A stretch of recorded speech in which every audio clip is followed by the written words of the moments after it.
So hello everyone, my name is Vishal और ये हमारा प्रोबेबिलिटी का कंप्लीट कोर्स है फॉर एनडीए, जहां पर हम टाइप वाइज क्वेश्चंस कर रहे हैं from basic to advance. Type 10 तक ऑलरेडी कंप्लीट हो चुका है। टाइप 11 में हम बायनोमियल और पॉइजन डिस्ट्रीब्यूशन के बारे में सीखेंगे। इसमें तीन ही क्वेश्चंस हैं, उसके बेसिस पे ये टाइप आपका कवर्ड अप हो जाएगा। छोटा सा टाइप है, इसका वन क्वेश्चन इन 100 टाइम्स आ जाता है, तो बस बेसिक आपको पता होगा फॉर्मूलाज वगैरह, तो उससे आपका काम चल जाएगा। नाउ टाइप 11 और टाइप 12 हम कवर्ड अप करते हैं, शुरू करते हैं। सो टाइप 11 12 यहां पर करेंगे बायनोमियल पॉइजन डिस्ट्रीब्यूशन। नाउ पहले कॉन्सेप्ट सीखते हैं। देखो समझना, अगर हमारे पास n नंबर ऑफ ट्रायल्स हैं, n नंबर ऑफ ट्रायल्स का मतलब एक सिक्के को हमने 10 बार उछाल रखा है, हमने कार्ड्स में से 15 बार एक कार्ड ड्रॉ कर रखा है, डाइस को हमने 12 बार रोल कर रखा है, तो जितनी बार हमने कोई ट्रायल कर रखा होगा वो कहलाएगा n। उसके बाद the probability of getting success, एक बार सक्सेस आने की प्रोबेबिलिटी क्या है वो कहलाएगा P। एक बार फेलियर आने की प्रोबेबिलिटी क्या है वो कहलाएगा Q। जैसा हमारे पास में बायनोमियल थ्योरम ऑफ प्रोबेबिलिटी में था, वैसे ही सेम NP-Q है। अब बायनोमियल डिस्ट्रीब्यूशन को कैसे रिप्रेजेंट करा जाता है? P plus q raise to the power, यह है Q plus P raise to the power n। ठीक है, इसमें मीन अगर देखो आपसे सीधा बायनोमियल डिस्ट्रीब्यूशन निकालने के लिए कहा गया, आपको कहा गया जो फेलियर की प्रोबेबिलिटी है सपोज वो है 1/3, तो ऑब्वियसली इससे सक्सेस की प्रोबेबिलिटी आ जाएगी 2/3। तो बायनोमियल डिस्ट्रीब्यूशन क्या आ जाएगा? 1/3 प्लस में 2/3 whole raise to the power, let say 10 बार कोई ट्रायल कर रखा है तो ये आ जाएगा 10। ये हो गया बायनोमियल डिस्ट्रीब्यूशन। इसके बाद में n की वैल्यू मान लो अगर हमें 10 दे रखी है और आपसे कहा गया मीन निकालो, तो आपको n इंटू पी कर देना है। देन अगर आपसे कहा गया वेरिएंस निकालो तो n into P into Q कर देना है। सिंपल फॉर्मूलाज चल रहे हैं। उसके बाद आपसे कहा गया स्टैंडर्ड डेविएशन निकालना है, तो स्टैंडर्ड डेविएशन होता है वेरिएंस का अंडर रूट। ठीक है, हमारे पास स्टैंडर्ड डेविएशन का जब स्क्वायर करते हैं तो वेरिएंस आता है, तो वेरिएंस का जब अंडर रूट करूंगा तो स्टैंडर्ड डेविएशन आ जाएगा। ठीक है, अगर आपसे मोड की बात कही गई तो ये जो हमारे पास मोड होता है ये ग्रेटर देन होता है एनपी माइनस क्यू से और लेस देन हो जाएगा एनपी प्लस में पी से। तो बस आपको सीधा सीधा फॉर्मूलाज में यहां पर वैल्यूज पुट करनी है और डायरेक्ट आपका क्वेश्चन सॉल्व हो जाएगा। इससे ज्यादा टफ क्वेश्चन आपके एनडीए में नहीं बनता, उसमें डायरेक्टली आपको बस ये फॉर्मूलाज यूज करवा रखे होंगे, उसके अलावा कुछ नहीं आएगा। ठीक, देखो इसके क्वेश्चंस देखते हैं। सबसे पहले पॉइजन डिस्ट्रीब्यूशन से पहले ना बायनोमियल डिस्ट्रीब्यूशन का क्वेश्चन सॉल्व कर लेते हैं। ये एक ही क्वेश्चन है, देखो समझना। हमसे कहा गया in a binomial distribution sum and the product of the mean and the variance are 24 and 128 respectively, और हमें बताना है डिस्ट्रीब्यूशन क्या होगा। देखो हमसे क्या कहा गया, मीन प्लस वेरिएंस जो है, जो दोनों का सम दे रखा है वो 24 दे रखा है, और जो दोनों का प्रोडक्ट दे रखा है, जो हमें मीन इंटू में वेरिएंस दिया गया वो दे रखा है 124। तो यहां पे वैल्यू पुट कर देते हैं। मीन इंटू में वेरिएंस दे रखा है 128, 124 नहीं है। अब यहां से मीन की वैल्यू क्या आ जाएगी? 128 अपॉन में 128 अपॉन में v, ये आ जाएगा। तो मीन की जगह पर हमने रख दिया 128 अपॉन v प्लस में v माइनस 24 इक्वल्स टू 0। इस 24 को लेफ्ट हैंड साइड ले आए। अब ये इक्वेशन क्या बन जाएगी? v स्क्वायर, यहां पे आ जाएगा माइनस का 24v प्लस 128, और जो डिनोमिनेटर में v है वो राइट साइड जाके 0 बन जाएगा। 128 के फैक्टर्स क्या आ जाएंगे? 2 से डिवाइड करा 64, then 32, then 16, then 8, then 4, then 2, और लास्ट में आ जाएगा 1। ठीक है, 2 इंटू 2 4, 8, 16, 32, 64 और 128। माइनस का अपोजिट साइन प्लस, और प्लस प्लस आ गए। मेथड मैंने आपको क्वाड्रेटिक इक्वेशंस में सिखा रखा है। तो यहां पर 2 इंटू 2 इंटू 2 ये आ गया 8, और इन चारों को यूज करके आ गया 16। तो 16 प्लस में 8 होता है 24। तो v की ये दोनों वैल्यूज आ जाएंगी। अब v हमारे पास होता क्या है? वेरिएंस। वेरिएंस के लिए देखो हमने सीखा था NP-Q, ये हमारे पास वेरिएंस है ना, तो इसका फॉर्मूला क्या था? n into p into q। तो ये है NP-Q।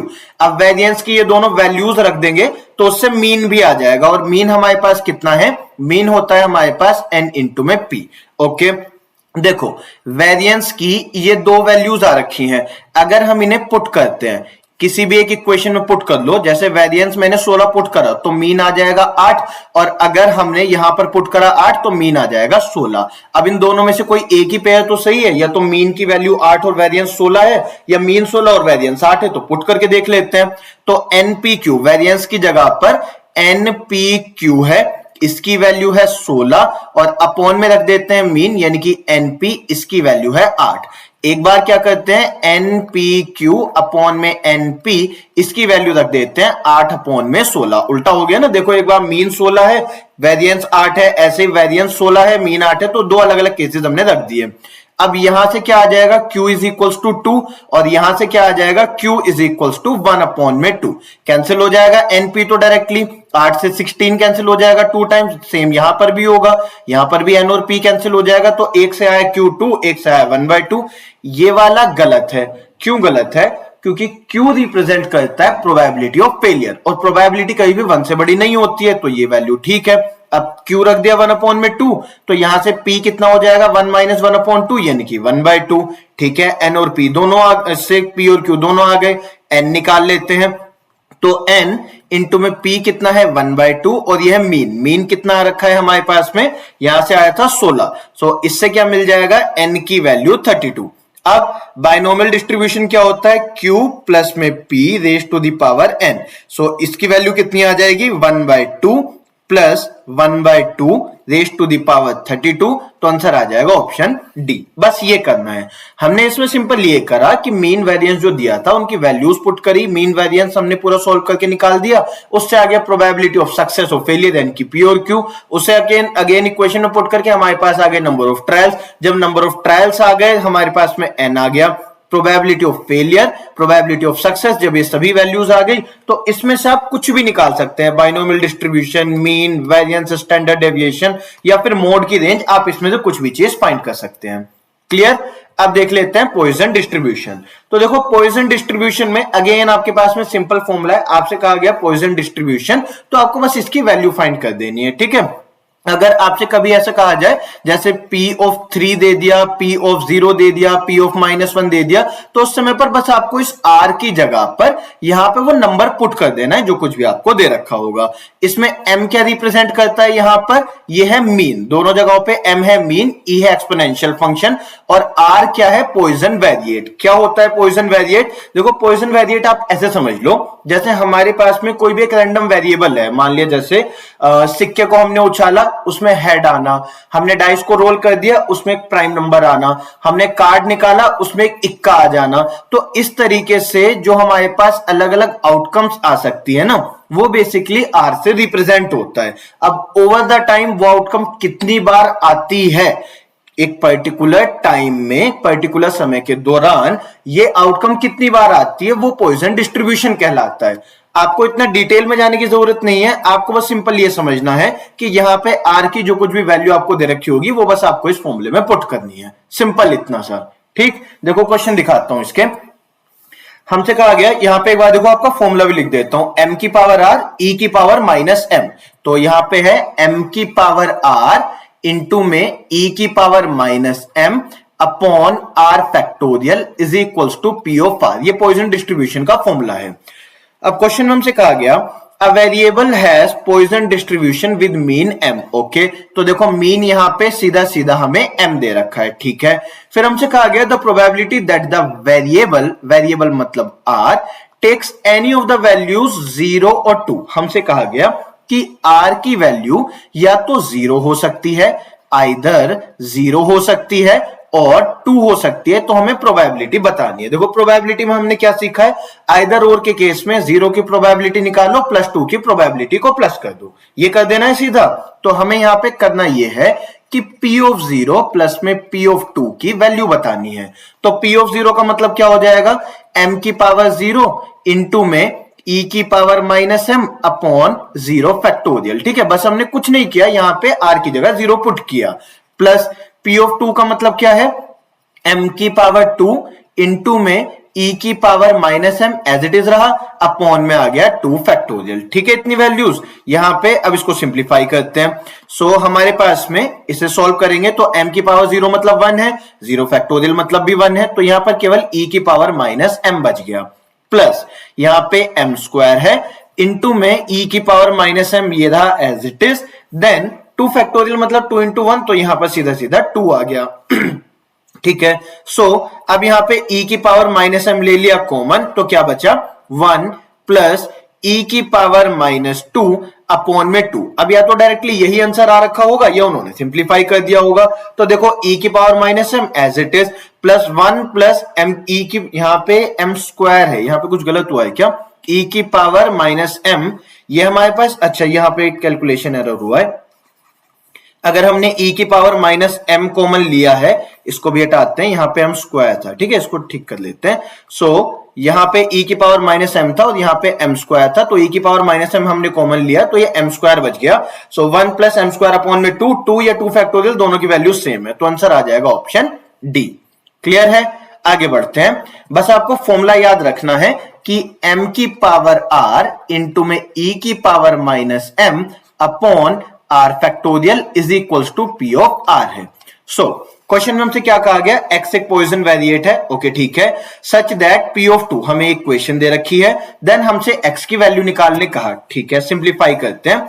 देखो p ऑफ 2 का मतलब क्या हो जाएगा, सीधा सीधा m स्क्वायर इंटू में e की पावर -m अपॉन में 2 फैक्टोरियल, यानी कि यहां पे 2 आ गया, इक्वल्स टू 9 इंटू में p ऑफ 4 का मतलब क्या हो जाएगा, m की पावर 4 इंटू में e की पावर -m अपॉन 4 फैक्टोरियल। सो 4 इंटू 3 12 इंटू में 2 24 इंटू 1, तो ये 24 हो गया, ठीक है।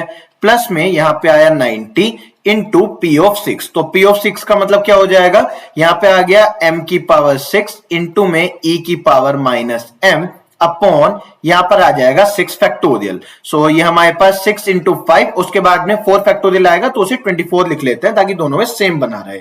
ओके, अब देखो सिंप्लीफाई कैसे होगा, e की पावर -m पूरे में से कॉमन आके कट जाएगा, ऐसे कटता नहीं है एग्जाम में, डायरेक्ट अगर आपको बोर्ड्स वगैरह में करना होता तो ऐसे नहीं कटता, पहले कॉमन लिखते फिर कटता, बट यहां तो हमें सीधा आंसर निकालना है।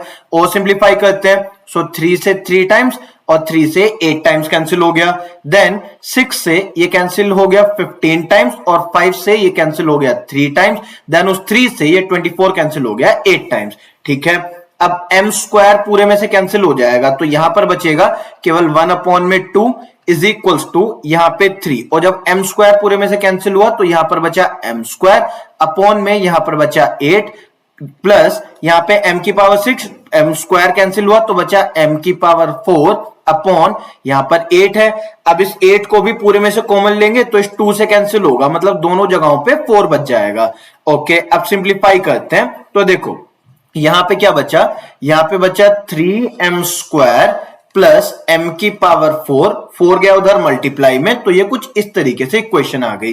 फर्दर इसको लिखेंगे तो क्या लिखेंगे, m की power 4 plus 3m square minus 4 equals to 0। अब m स्क्वायर को अगर हम y लेट कर दें, यह मैंने क्वाड्रेटिक इक्वेशन में बताया था आपको कि इस तरीके से लेट कर सकते हैं, तो इक्वेशन क्या बन जाएगी, m स्क्वायर प्लस ये है y स्क्वायर प्लस में 3y माइनस में 4 इक्वल्स टू 0, प्लस का opposite sign minus, minus minus plus, तो रूट क्या आ जाएंगे 4 और 1। सो ये किसकी वैल्यू आ रखी है, ये हमारे पास m स्क्वायर की वैल्यू है। अब m स्क्वायर की वैल्यू -4 नहीं आ सकती, बिकॉज m की वैल्यू अंडर रूट में -4 आ जाएगा इनकी इमेजिनरी, तो वो गलत है, तो ये ठीक है। तो यहां से m की वैल्यू कितनी आ जाएगी, +-1, m स्क्वायर 1 है तो m की वैल्यू +-1, वही आपको निकालना था, ए हमारा आंसर आ जाएगा। सो यहां पे ऑप्शन ए हमारा आंसर। क्लियर? सो ये आपका टाइप कंप्लीट हो चुका है, बस अब एक लास्ट वीडियो आपकी आनी है आपके सेट थ्योरी के ऊपर। ये थोड़ा सा बड़ा टाइप रहेगा और हो सकता है मैं इसको 2 पार्ट्स में भी करा दूं, या एक ही कंप्लीट वीडियो आपकी 1 घंटे के आसपास की आ जाए, तो ये उसमें टाइप कंप्लीट हो जाएगा। उसके बाद में चैप्टर आपका हो जाएगा, तो हम करेंगे प्रोबेबिलिटी के प्रीवियस ईयर क्वेश्चंस। जिस चैप्टर को कंप्लीट करवा दिया जा रहा है उसके मैं आपको प्रीवियस ईयर क्वेश्चंस भी साथ साथ करा रहा हूं। क्वाड्रेटिक इक्वेशंस कोर्स कंप्लीट हो चुका है, इसके मैंने प्रीवियस ईयर क्वेश्चंस की भी एक कंप्लीट वीडियो डाल दी है, वो आप देख सकते हैं। अभी प्रोबेबिलिटी कंप्लीट हो जाएगा तो इसके प्रीवियस ईयर क्वेश्चंस की वीडियो भी साथ साथ डाल दूंगा। उसके बाद में जो आपके चैप्टर्स ऑलरेडी हो चुके हैं, जैसे आपका परम्यूटेशंस एंड कॉम्बिनेशंस हो चुका है, लोगरिथम्स हो चुका है, तो इनके प्रीवियस ईयर क्वेश्चंस की वीडियो भी आपको जल्दी मिल जाएगी। अगर आपको ये कोर्स पसंद आ रहे हो, आपको कंप्लीट कोर्स एनडीए का फ्री ऑफ कॉस्ट मिल रहा है, पेड कोर्स के बराबर है, ये आपका प्रीमियम कंटेंट है। आपको वीडियोस देख के समझ आ जा रहा होगा कि फ्री और पेड में इसमें कोई फर्क नहीं आ रहा है। तो आपको यहाँ पे प्रीमियम कंटेंट 100% फ्री मिल रहा है विद प्रीवियस ईयर, और आप चाहते हैं इसी तरीके के कोर्सेज में कंटिन्यूड रखूं, तो चैनल को लाइक शेयर सब्सक्राइब कर दो। बस इतना सा मुझे आपसे चाहिए। So this is basically done for this session. So thank you.